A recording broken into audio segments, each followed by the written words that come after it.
Welcome to ருசிச்சு சாப்பிடுங்க videos. நம்ம வீடியோஸை பார்க்குறீங்கன்னா ப்ளீஸ் நம்ம சேனலை சப்ஸ்கிரைப் பண்ணிவிட்டு பாருங்கள்.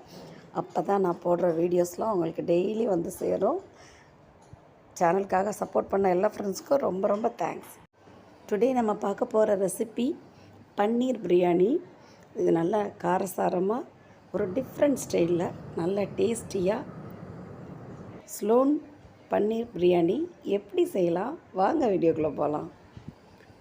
தண்ணி நல்லா கொதித்தோன்னே பிரியாணி அரிசி, பாஸ்மதி அரிசி இல்லை பிரியாணி அரிசி நீங்கள் போட்டு இது மாதிரி கொதிக்க விட்டு அரிசி வந்து 2 துண்டாக வரணும். அப்படி 2 துண்டாக வந்தால் தான் நல்லா வந்து பிரியாணி வந்து நல்லா உதிரி உதிரியாக இருக்கும். இது மாதிரி வந்ததுக்கப்புறமேட்டுக்கு தண்ணியை வடிகட்டிட்டு நீங்கள் சாதத்தை தனியாக எடுத்து வச்சுக்கோங்க. இப்போ ஒரு பேனில் ஒரு 2 ஸ்பூன் ஆயில் ஊற்றிட்டு ஒரு 5 வெங்காயம், பெரிய வெங்காயம் ஒரு 5 வெங்காயம். இது நிறைய போடுறேன்னு நினைக்காதீங்க, நம்மளுக்கு இந்த பிரியாணிக்கு இவ்வளோ தேவை, அப்போ தான் நல்லாயிருக்கும்.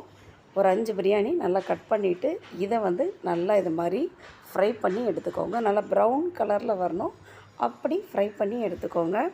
இப்போ ஒரு கப் தயிர் எடுத்துக்கோங்க. காஷ்மீர் மிளகாய்த்தூள் ஒரு ஸ்பூன், மல்லித்தூள் ஒரு ஸ்பூன்,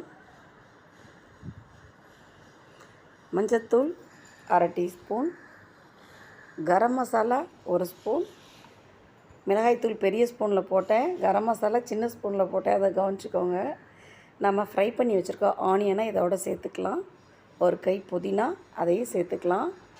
மீதி ஆனியன் நம்ம எடுத்து வச்சுக்கலாம், அதை ஃபைனலாக நம்ம சேர்க்கணும். இதோட சால்ட் ஒரு ஸ்பூன் சேர்த்துக்கலாம். கட் பண்ணி வச்சுருக்க பன்னீரை இதோட சேர்த்துக்கலாம்.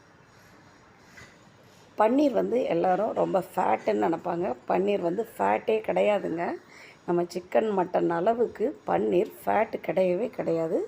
பன்னீரில் விட்டமின் டி, விட்டமின் இ சத்துக்கள் நிறைஞ்சிருக்கு. இதை பன்னீர் நீங்கள் சாப்பிட்றதுனால நம்மளோட பற்கள்லாம் நல்லா உறுதியாக நல்லா ஸ்ட்ராங்காக இருக்கும்.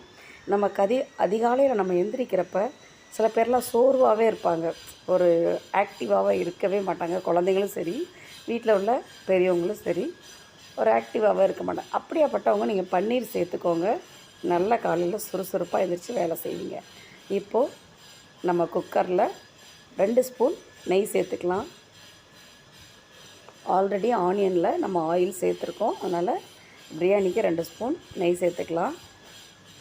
பட்டை, கிராம்பு, அன்னாசிப்பூ, பிரியாணி இலை எல்லாம் சேர்த்து இதை லைட்டாக அந்த நெய்யிலேயே கொஞ்சம் லைட்டாக வறுத்துக்கலாம். இதோட தக்காளி ஒரு சின்ன தக்காளியாக இருந்துச்சு, அதனால் 4 தக்காளி சேர்த்துருக்கேன்.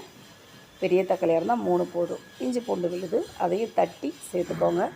பிரியாணிக்கு எப்பயுமே தட்டி சேர்க்குறது நல்ல டேஸ்ட்டாக இருக்கும். தட்டி சேர்த்துக்கோங்க, மிக்சியில் அரைக்காமல்.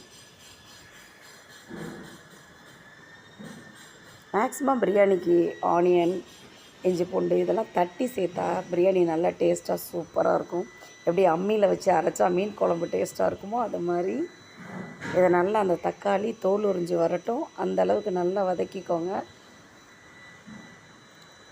இந்த பிரியாணி வந்து அவ்வளோ சூப்பராக இருக்கும், ட்ரை பண்ணி பாருங்கள். இப்போது நம்ம மசாலா எல்லாம் போட்டு பன்னீரை ஊற வச்சு ரெடி பண்ணி வச்சுருந்தோம். ஒரு 1/2 ஹவருக்கு முன்னாடியே பன்னீரில் ஊற வச்சுருங்க. அப்போ அந்த பன்னீரோட ஸ்மெல்லெல்லாம் போய் பன்னீர் வந்து நல்லா சாப்பிட்றதுக்கு டேஸ்ட்டாக சூப்பராக இருக்கும். நம்ம எல்லா பன்னீரையும் இது மாதிரி தக்காளியோடு சேர்த்து நல்லா வதக்கிக்கலாம். வதக்கிட்டு அந்த பன்னீர் வந்து கொஞ்சம் வேகிறதுக்கு ஒரு 5 நிமிஷம் குக்கர் விசில் போடாமல் இது மாதிரி தம்மில் வச்சு எடுங்க. குக்கர் விசில் போட்டுறாதீங்க, பன்னீர் வந்து அப்படியே உதிரி உதிரியாக போயிடும். பன்னீர் வெந்துருச்சு. இப்போது நம்ம ரெடி பண்ணி வச்சுருந்த பிரியாணி சாதத்தை இதோட சேர்த்துக்கலாம்.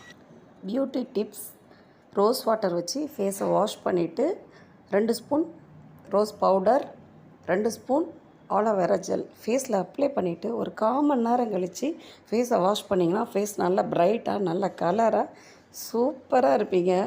நம்ம எமர்ஜென்சி வெளியில் போகிறோம், இல்லை ஒரு ஃபங்க்ஷன் போகிறோம், ஃபேஸ் வந்து நல்லா ப்ரைட்டாக அழகாக க்யூட்டாக இருப்போம். ட்ரை பண்ணி பாருங்கள். ஃப்ரை பண்ணி வச்சுருக்க ஆனியனையும் இதோட சேர்த்துக்கலாம். சும்மா நீங்கள் காலையில் குழந்தைங்க ஸ்கூலுக்கு போகிறதுக்கு முன்னாடி ஒரு ஹாஃப் பண்ணிடலாம். ரொம்ப ஈஸி மெத்தடு தான். இதோட ஃபைனலாக புதினாவையும் சேர்த்துக்கோங்க. அவ்வளோதான். நம்ம குக்கர் மூடியை இது மாதிரி க்ளோஸ் பண்ணிவிட்டு, ஆல்ரெடி சாதம் வெந்து தான் நம்ம போடுறோம். அதனால் விசில் போடக்கூடாது. கரெக்டாக 5 நிமிஷம் தம்மில் வச்சு எடுத்திங்கன்னா, மட்டன் சிக்கன் இதெல்லாம் சாப்பிட்டு கொலஸ்ட்ராலை ஏற்றிக்கிறதுக்கு இது மாதிரி பன்னீரில் குழந்தைங்களுக்கு பிரியாணி செஞ்சு கொடுங்க. குழந்தைங்க ரொம்ப விரும்பி சாப்பிடுவாங்க. உடம்புக்கும் ரொம்ப ஹெல்த்து. நம்ம இந்த பன்னீர் சாப்பிட்றதுனால நம்மளுக்கு எந்த ஃபேட்டும் வராது.